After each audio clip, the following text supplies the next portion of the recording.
We're here today to talk about our ongoing initiative to get the gangs off the street.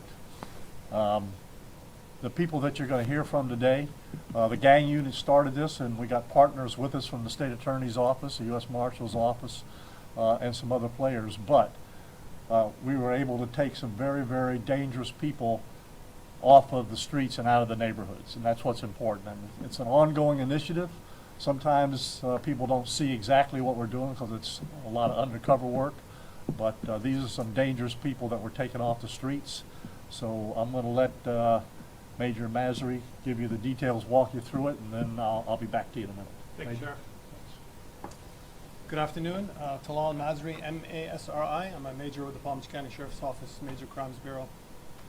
Just to give you a quick background, based on the direction of the sheriff, as we all know before for gangs, we switched all our investigations involving any shooting in Palm Beach County that involved the Sheriff's Office jurisdiction to be investigated by a detective. Whether it's Violent Crimes Division, whether it's a homicide detective or a gang unit detective. So patrol initially used to handle shootings no one was hit or there was casing found somewhere. Since the directive came from the sheriff and the chief, we went out to every shooting in the county that involved the Sheriff's Office jurisdiction, collected evidence, collected videos, collected casings, and that thing what takes us to what led us to this arrest. So what we did, it was an initiative called with NIBIN. We changed our policies and protocols, again, with the direction from the sheriff, that every gun that comes in, and we are convincing other agencies to do the same. Normally you find a gun in a rental car, it goes into found property, gets put away, somebody claims that they take it, if not gets destroyed. We stopped doing all that. Every gun that comes into the sheriff's office, by any means, gets fired, tested, and entered in the NIBIN, which is a national database for firearms. Those casings get tested against other shootings anywhere in the nation, including in the county, of course, other jurisdiction within the county, and that what led us to some of this investigations here. So going back to 2019, there was a homicide that happened in the Sheriff's Office jurisdiction off of Belvedere Road where 2 people at a party were shot and killed. We had started our investigation. We had a lot of suspects, but obviously you need to collect evidence. We did make an arrest firearm-related charges to initial suspect on that case. However, associates of the people that were murdered, the victims, friends or acquaintances, decided to do some of the work on their own, and they started retaliatory shootings in different places in the county.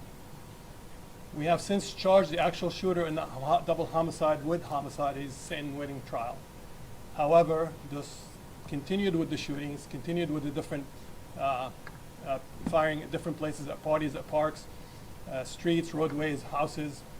And obviously we cannot have that in Palm Beach County or anywhere really. You don't want anybody dealing with those shootings. So based on investigations, based on those cases we were telling you about, we recovered. Lots of work with social media, lots of work with DNA, search warrants. We came up with this list of 8 people that you see in front of you. They're all arrested and charged with various crimes, including conspiracy to commit murder, first-degree murder, and the charges that you see in front of you. There's a 23-page document, probable cause affidavit, that I'm more than happy to have it and read it. Tells you the timeline, all the events that happened within that. And also, we still have one unsolved murder. We're handing out the sheet for Mr. Knowles, our victim. And we keep working until we solve his homicide. As of now, like I said, all 8 people that we're interested in as far as committing or participating in those murders or shootings have been taken into custody. And they all sit in the Palm Beach County Jail right now. Okay. See, here's the mentality that you have in some of these gangs. They think they can do what they want to, and go off to maybe another county, go off to another state, or just fade away into the neighborhoods and keep on doing what they're doing. Well, here's a news flash for them. You do something in this county, you're a gang member in this county, we're going to keep on tracking you, we're going to prosecute you. I don't care where you're at in the United States. Our gang unit and some of our tactical people are also in the U.S. Marshals Task Force. That means we can go anywhere. And we will. We will track you down. We will take you back here to the county, and we will put your butts in the county jail. It's just that simple, and we're going to keep on doing it. This is the first round. Don't think for a minute that there won't be more rounds, because there will be. So having said that, we're going to take some questions, and I'll let the Major field most of them. Please do. Major, quick question, Dave Bowman, WPTV. Could you please explain the unsolved murder, just for clarification, the unsolved murder and its connection to this? Well, again, for this case particular, the 8 people, they committed and conspired and committed to commit that murder. We have enough evidence to charge them with the conspiracy to commit murder, first degree murder, and second degree murder, and conspiracy for.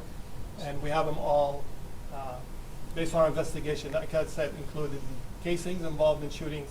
Let's say you go out and shoot in one location, you go out and shoot second location, we can match those casings that it's the same weapon used by the same people. Social media, digital cell phones, digital media, all kinds of evidence we collected, all relates to connect these people to those homicides and to the shootings. And just one follow-up to that. Are they connected, to your knowledge, they're members of a gang, are they connected to regional, national gangs? Can you tell us about that? We have the biggest connection we can determine is called ZMF, the gang, which is in all of South Florida. And there's some members and some connections. Also the 042 gang, which also operates out of West Palm Beach. Connection between those two gangs that we're able to establish, yes. What was the? Hold on one second. We'd let Craig Williams from the State Attorney's Office like to say just a couple quick things. Hi, everybody. I'm Craig Williams with the State Attorney's Office. I'm a chief assistant there. I have the honor of overseeing the organized crime unit. So the Diva Casas, who runs our unit, and Danielle Grunt, who is behind this investigation with DVSO. I'm just as a citizen here, I am so proud to work with these gentlemen. The work they do is phenomenal. This is one of the best investigations I have ever seen in my 26 years as a prosecutor. My heart goes out to them. Every single piece of work that they did was to lock these guys up. Now they're turning it over to us, and it's our job from this point forward to make sure that we get really long sentences so these guys can't get out and hurt anybody in the community again. Thank you. Steve King, WTVF 25 News. The 2019 murder on Belvedere, what was the date of that? I have it here, 1 second. It was January 13, 2019. And these 8 people have been charged with conspiracy to commit murder, but at this time, there's still more work to be done to figure out who actually did the shooting? We are still working on it. That's why we have an idea, obviously, and that's why we left those Crime Stoppers information about that murder. We need more information from the public. We're going to continue to investigate until we solve it, but we are asking the public's help. If they have any information, please call Crime Stoppers. Remain anonymous, collect up to $3,000 reward, just to be able to solidify more, to get more charges for the specific murder itself. And when were the changes made regarding protocol for collecting guns? What year were those changes made? In 2018, we went to, again, not that patrol has so many duties to do, but able to do follow-up investigations. We decided to switch every shooting in Palm Beach County, like I said, sheriff's office jurisdiction, get investigated by a detective. And we have found better results with that. And again, the protocol about entering the guns within 48 hours. I mean, every gun that comes in not only gets validated to make sure serial number is valid, or stolen, where it's come from, the right model and make, and also test fired, swabbed for DNA and processed, and also entered the deniement. So that changed, and that helped us a lot with solving lots of cases with shootings. And then hopefully we'll continue with that. We're actually offering the same program now to all the cities in jurisdiction. We're getting great response from the police chiefs, and we're working with them. And we're offering our service, including our lab and our evidence people, to assist with that as well. Looked quickly and scanned over the original arrest report. It talked about it all some of this taking place at a senior skip day at a park in Riviera Beach. What can you tell us about that? It was an event at a senior, and there was a party, and there was an altercation. And again, people, they called beefing back and forth, so they knew that some of the people who were going to be there resulted in the shooting and a homicide. Were they actual seniors at the high school, or were they just people that were going to school? I was just going to They were both. Okay. At that point, some of them were still in high school. What does that say? Sheriff, you may comment on this about the fact that you've got gangs as low as high school. Yeah. I mean, look, let's expand this a little bit. Here's the dangerous thing about what's going on at the border. Everybody thinks, well, this is Mexico, this is Texas. Hold on. There's 1.5 million people that they call gotaways from the border. Those are people that didn't walk across and go like this. They didn't want to get caught. They didn't want to get caught because they're gang members, they're cartel members, they could be on the terrorist watch list. They don't want to get caught, but yet they filter into the United States. We've dealt with the Sinaloa cartel here and made arrests. And they're one of the most dangerous gangs that there is in Mexico, cartels. So, you know, that's an issue, that's a problem. 1.5 million of these people, and we don't know where they're at until they start committing crimes.